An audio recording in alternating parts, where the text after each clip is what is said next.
అందరికీ నమస్కారం. నేనింత క్రితం వీడియోలో తెలుగుదేశం పార్టీ మొదటి జాబితాలో ఉండే అభ్యర్థులు వీళ్ళే అని 75 మంది అభ్యర్థుల లిస్టుని మీకు అందజేశాను.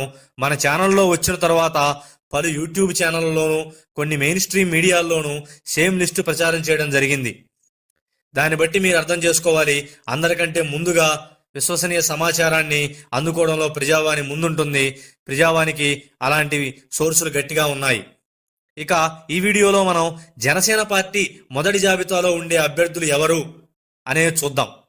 ఇక అభ్యర్థుల వివరాల్లోకి వెళ్తే నెల్లిమర్ల లోకం నాగమాధవి, యలమంచిలి సుందరపు విజయ్ కుమార్, పెందుర్తి లేదా చోడవరం నుంచి పంచకర్ల రమేష్, భీమిలి నుంచి వంశీకృష్ణ యాదవ్, పిఠాపురం నుంచి టి ఉదయ్ శ్రీనివాస్, కాకినాడ రూరల్ నుంచి పట్నం నానాజీ, రాజానగరం నుంచి బి బలరామకృష్ణ, రాజోల్ నుంచి దేవి వరప్రసాద్, భీమవరం నుంచి కొణిదెల పవన్ కళ్యాణ్ గారు, నరసాపురం నుంచి బొమ్మిడి నాయకర్, తాడేపల్లిగూడెం బొలిశెట్టి శ్రీనివాస్, విజయవాడ వెస్ట్ పోతిన వెంకట మహేష్, తెనాలి నాదెండ్ల మనోహర్, దర్శి గరికపాటి వెంకట్.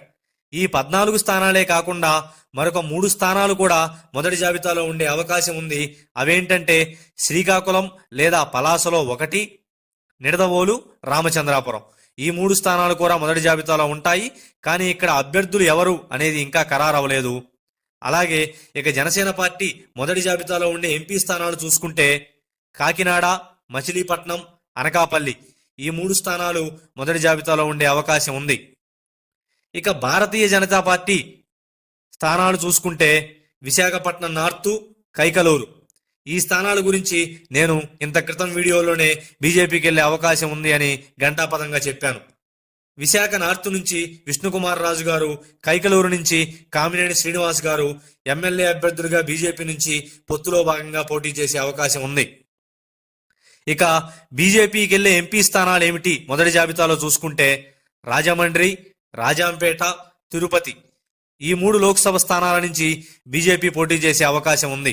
ఇక నేను నెక్స్ట్ వీడియోలో సోషల్ మీడియాలో చక్కర్లు కొడుతున్నటువంటి ఫేక్ వార్తలు ఏంటంటే బీజేపీ 36 సీట్ల నుంచి పోటీ చేస్తుంది, బీజేపీ 25 అసెంబ్లీ స్థానాల నుంచి పోటీ చేస్తుంది అనే ఫేక్ వార్తలకి తెరదింపడానికి అసలు బీజేపీ పొత్తులో భాగంగా ఎన్ని స్థానాల్లో పోటీ చేసే అవకాశం ఉంది, ఎన్ని లోక్సభ స్థానాల్లో పోటీ చేసే అవకాశం ఉంది అనేది పూర్తి విశ్లేషణను, ఒకవేళ పోటీ చేస్తే ఎవరో బీజేపీ నుంచి అభ్యర్థులయ్యే అవకాశం ఉంది అనేది కూడా నేను ఆ వీడియోలో పూర్తి విశ్లేషణ మీకు అందిస్తాను. ఇలాంటి రాజకీయ విశ్లేషణల కోసం దయచేసి ప్రజావాణిని సబ్స్క్రైబ్ చేసుకోండి.